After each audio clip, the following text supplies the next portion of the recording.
pantalla está nuestro código QR, con él puede desplegar toda la información respecto de los anuncios hechos esta noche. En vivo, además, para entender punto por punto los aspectos centrales de esta reforma, vamos a conversar con el ministro de Hacienda, Mario Marcel, que está con nosotros en el estudio de Mega Noticias Prime. Ministro, ¿cómo le va? Bienvenido, buenas noches. Muchas gracias, buenas noches. Ministro, tenemos actualmente el sistema que conocemos, por supuesto que tiene varios otros componentes, pero sabemos que tiene tres pilares, ¿no? Un pilar que es el que garantiza un cierto mínimo de pensión, el de capitalización individual, que es el segundo pilar, y el del ahorro voluntario. Ahora se habla de un cuarto pilar. ¿Por dónde quiere partir? Y tenemos gráfica, de hecho, que ustedes incluso nos han facilitado, ahí el señor director, Felipe, muchas gracias, ustedes nos han facilitado información para entender bien cómo cambia el modelo a partir de esta reforma. Muy bien, bueno, esta gráfica resume mucha información, así que vamos a tratar de... Pero vayamos concentrándonos al menos en lo relevante para que el público vaya entendiendo. Por supuesto. Por favor. Acá, en primer lugar, cierto, tenemos lo que podemos ver en este gráfico, es que tenemos un sistema mixto. ¿Por qué es mixto? Porque a él aportan los empleadores, los trabajadores, el Estado, y por otro lado porque tiene al menos tres pilares más el pilar voluntario sobre el cual se apoya el sistema. Las pensiones van a tener finales cuando las obtengan los trabajadores y trabajadoras, van a tener estos tres elementos: la pensión garantizada universal, la pensión que va a resultar de las cuentas de capitalización individual y la cuenta del seguro social. Ya, vamos a hablar de ese ese seguro social, que es este cuarto pilar que se agrega. El pilar de la pensión garantizada universal, 193.917 pesos, que es el máximo, y que podría llegar hasta los 250.000 pesos, se financia con renta general de la nación, es decir, dicho en fácil, con impuestos, ¿no? Particularmente con la reforma tributaria, ¿cierto?, que estamos tramitando en estos momentos. Lo que me lleva a preguntarle si una reforma depende de la otra, es decir, se requiere de la reforma tributaria para poder avanzar en la reforma de pensiones. Por supuesto, la reforma tributaria no la estamos haciendo por si acaso, la reforma tributaria la estamos proponiendo porque efectivamente se necesita, y en el caso de las pensiones, más o menos un tercio de la recaudación de la reforma tributaria va a ir a financiar el aumento de la pensión garantizada universal. Garantizada, que entiendo va a tener otro nombre, parece que base universal garantizada o algo por el estilo, pero para no confundirlo, esa pensión pasaría de los 193.917 hasta un máximo de 250.000, ¿no es cierto? Así es. Perfecto. Tenemos, si se quiere, podemos ir avanzando en la gráfica, porque esto nos va a ayudar muchísimo a comprender cuánto más va mejorando. Aquí están los 193.917 sin la reforma. Con la reforma podemos tener 250.000 más un adicional. Claro. Este adicional se obtendría de ese seguro social. Aquí estamos hablando de un actual pensionado hombre, esto es una persona que ya se jubiló, que se jubiló con una última renta de 400.000 pesos y que durante su vida activa cotizó solo la mitad del tiempo, que es una situación bastante común en Chile. Entonces, por distintas razones, porque no le cotizaron, desempleo, informalidad, etc. Entonces, esta persona actualmente tendría una pensión autofinanciada, o sea, la pensión con el fondo de capitalización individual, de solo 74.598 pesos. Eso es lo que ahorró y que le estarían entregando mes a mes. Exactamente. Con la pensión garantizada universal, esto en la actualidad, ¿cierto?, le suma 193.000 para llegar a 268.000. Con el aumento a 250.000, ¿cierto?, ya vamos a aumentar significativamente, pero además tenemos este aporte que le va a hacer el Seguro Social. ¿Cómo se calcula este aporte? Se calcula como una 0,1 UF por cada año que cotizó. Entonces, esto lo que está haciendo es reconocer el esfuerzo que la persona hizo por cotizar durante su vida activa a través del Seguro Social. Y por lo tanto, con esto, esta persona va a pasar a una pensión total de 392.000 pesos con un aumento de 46%. Su ahorro es lo que menos representa en este caso. Así es. Parte importante financiado con rentas generales o impuestos, más este seguro social del que ya vamos a hablar cómo se financia en la práctica. Este es el ejemplo de un hombre que se jubiló ganando 400.000 pesos y que tuvo un 50% de laguna, es decir, la mitad del tiempo no cotizó. Este es el caso de una mujer que tiene exactamente el mismo salario y la misma cantidad de lagunas. Y aquí vemos algo nuevo, que es esta barra roja. Así es. Que corresponde a la compensación por la diferencia de expectativa de vida de hombres y mujeres.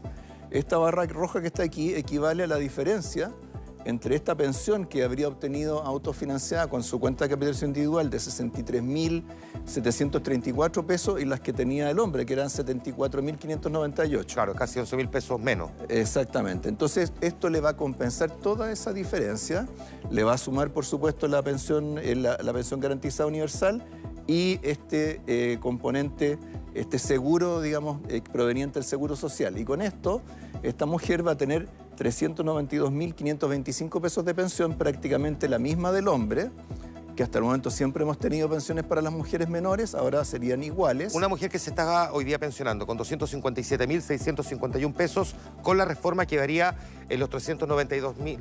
Así es, aumentando un 52% su pensión. Perfecto. Pasemos a la siguiente gráfica y vamos al 6%, que también es uno de los grandes debates, ¿no? Porque nosotros actualmente cotizamos el 10% y es para capitalización individual.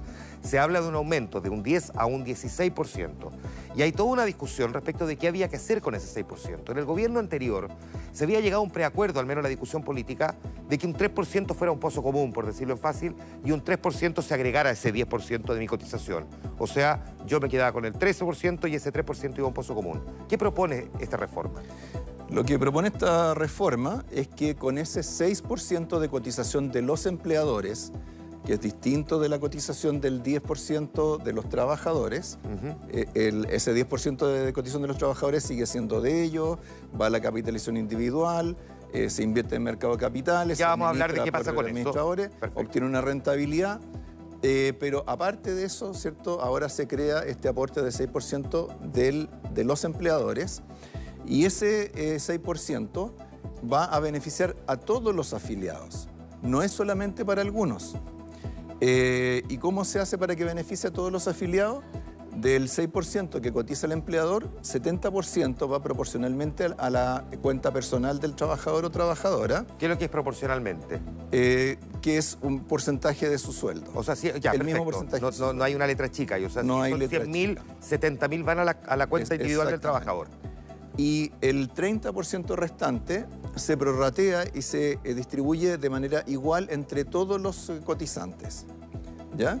Entonces, ¿eso qué significa? Significa que para el cotizante de bajas rentas, que cotizó menos, por esta vía se le va a agregar una proporción mayor. Ahora, esto dista mucho de lo que habíamos visto como discusión hasta por lo menos esta mañana, que planteaba que el 100% de ese 6% iba a distribución equitativa. Bueno, esta es la reforma que acaba de presentar el presidente. Que probablemente es lo más novedoso de esto. Al menos en respecto a las discusiones que habíamos visto, incluso avanza más de lo que se había conseguido en el gobierno anterior, claro, en ese sentido, porque era 50 y 50 y ahora es 70 capitalización de una cuenta individual y 30. 70 individual, proporcional, 30 parejo para todo el mundo. Entonces, con esto, todas las personas que ganan menos de 1,5 millones de pesos, todos salen ganando, todos reciben más que el equivalente al 6% en su cuenta personal. Esto es lo que solamente las personas que tienen rentas más altas igual van a recibir, pero una proporción algo menor. ¿Esto es lo que financia ese seguro social del que hablábamos recién? Esto es parte del seguro social, porque Perfecto. El seguro social no se agota acá. El seguro social además financia mejoras de las pensiones de los actuales pensionados, ¿cierto? Entonces hay un elemento intergeneracional. Perfecto.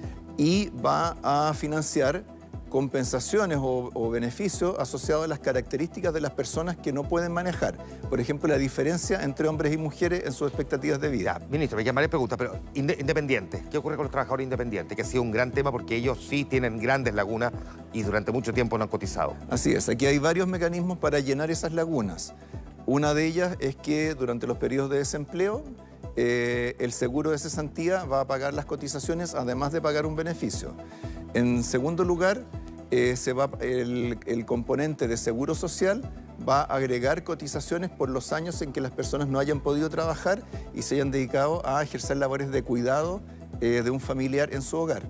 Y en tercer lugar, se va a crear un beneficio, un sistema simplificado de cotización para los trabajadores independientes informales en que van a poder pactar con su banco, si tienen una cuenta RUT, Perfecto. que le descuente una cantidad fija todos los meses, sin necesidad de tener que estar declarando una renta, calculándole el 10%, no va a tener que hacer ninguna de esas cosas, solo firmar un convenio y se le va a descontar una cantidad fija Perfecto. todos los meses. Se avanza bastante en una de las, digamos, de las grandes deudas que teníamos desde ese punto de vista.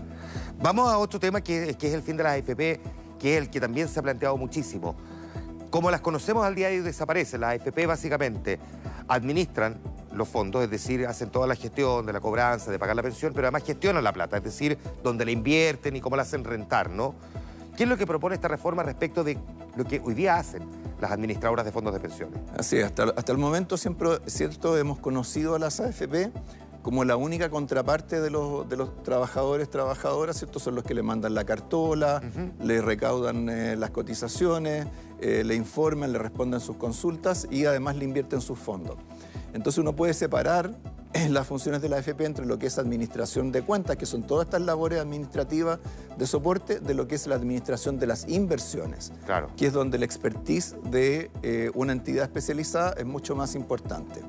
Entonces lo que va a ocurrir ahora es que se van a separar estas dos funciones, todas las funciones administrativas. Que es la información de la cartola, el que se le pague la pensión mes a mes y ese tipo de cosas. Así es, las cotizaciones, ¿cierto? Con la cobranza. El que cuando cobra empleador- ya. Todo eso va a quedar en un solo ente, una sola entidad pública que va a ser la contraparte de los afiliados. El temor siempre es que la plata manejada por el Estado corre el riesgo de que en manos de políticos, si es que un día uno tiene un presidente populista o irresponsable, se la gaste o la utilice en otra cosa. ¿Cómo se garantiza de que esa plata esté a buen resguardo? Este administrador público no va a tocar la plata en ningún momento, solo administra las cuentas, entrega información, va llevando la contabilidad, informa a los afiliados. Las inversiones las van a poder hacer inversores privados o un inversor público. Yo Y las puedo personas elegir van a poder dónde... elegir. Ya. El ente público que administra, ¿cobra comisión como las AFP? Todos van a cobrar comisión, el mismo tipo de comisión, que va a ser una comisión sobre el saldo de la cuenta, no sobre el sueldo, porque actualmente, ¿cierto? Eso es. La comisión es un porcentaje del sueldo. Claro. Ahora va a cobrar una comisión sobre el saldo. ¿Ah? Y van a competir entre ellas el inversor públilico con los inversores privados. Las AFP actuales van a poder convertirse en estos inversores privados, no es que vayan a desaparecer por completo. Despeja todo lo la contrario. administración, pero sí la gestión de cómo hacer rentar. Vamos a tratar de aprovechar todo el expertise que tienen en el manejo de las inversiones previsionales. ¿Cuándo ingresa la reforma al Parlamento? Va a ingresar la próxima semana. La próxima semana. Sí. Y el trabajo prelegislativo, a usted le dice que... El trabajo prelegislativo ya se ha venido haciendo Por eso le durante dice los que últimos cuando 2 meses. ingrese va a ser fácil, va... A ver, yo diría que lo que el trabajo prelegislativo dice es que los políticos, los parlamentarios, se dan cuenta de que el país no puede perder una tercera oportunidad de hacer una reforma previsional. Perfecto. Ya hemos tenido 2 reformas fallidas en los últimos 10 años, no puede ser que tengamos una tercera que corra la misma suerte. Ministro de Hacienda, Mario Marcel, muchísimas gracias por venir a explicar la reforma esta noche y a segundos prácticamente que el presidente la anunciara en cadena de televisión. Muchas Muy gracias. bien, muchas gracias a ustedes.